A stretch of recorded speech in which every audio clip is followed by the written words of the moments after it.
shirgudoonka mudanayaasha golaha wakiilada iyo howlwadeennada golaha ba dhammaantiin waxaan ku salaamayaa salaamta islaamka. Assalaamu calaykum waraxmatullaahi wabarakaatuh. subax wanaagsan mudanayaal, waxaan ka soo laabanay 4 casho oo fasax shaqo ah oo aynu ka shaqaynaynay hindisaxeereedka diiwaangelinta codbixiyaha.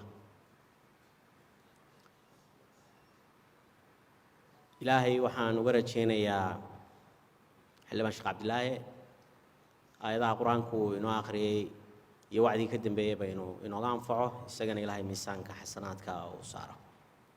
mudanayaal, waxaan u malaynayaa xeerkii waa diyaar.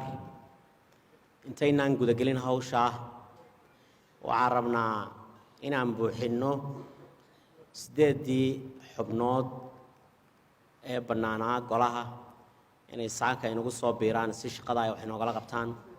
howlwadeennada waxaan ka codsanayaa inay xildhibaanadii cusbaa iyo maxkamaddii sareba ay soo fadhiisiyaan si aan hawsha isaga dhammaystirno, kadibna aynu shaqadeena u galgalno insha allah. bismillaahi kariim, waxaan rabnaa inaan habraacii shaqada gudagalno aan dhammaystirno si mudanayaasha ziifiyadoodana ay u akhriyaan insha allah. bismillaahi kariim, dhaartan ay u maraan, laakiin waxa ka horeynaysa in habraacii uu xogayo inuu akhriyo xogaya kusoo dhow.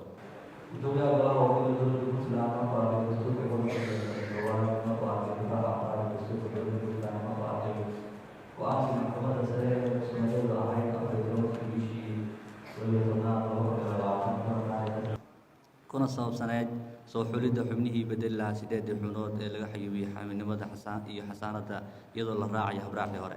markuu tixgeliyey muhiimadda ay leedahay in la buuxiyo kuraasta ay baneeyeen xubnihii hore, markuu arkay qoraalada rasmiga u soo gudbiyeen isimada beeluhu, markuu la tashaday gudoomiye ku-xigeenada golaha wakiilada dowladda Puntland, wuxuu soo jeedinayaa in xubnaha magacyada hoos ku qoran yihiin ay ka hor akhriyaan taariikh nololeedkooda, kadibna loo dhaariyo ka mid noqoshada xubnimada golaha wakiilada dowladda Puntland si ay uga mid noqdaan baarlamaanka 5aad ee dowladda Puntland. magacyaduna waa sidan hoos soo socota. lambarka 1 Cabdirashiid Maxamuud Yuusuf Nuur Afguduud. lambarka 2 Maxamed Cabdi Faarax. lambarka 3 Maryan Cismaan Axmed Fangase.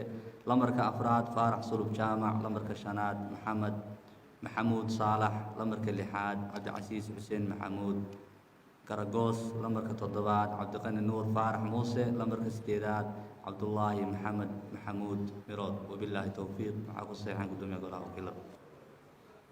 waxaan ku dhaaranayaa magaca ilaahay inaan ku dhaqmo diinta islaamka,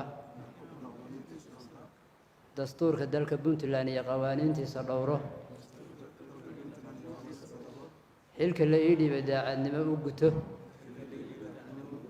dalka iyo dadkiisana lilaahi ugu adeego.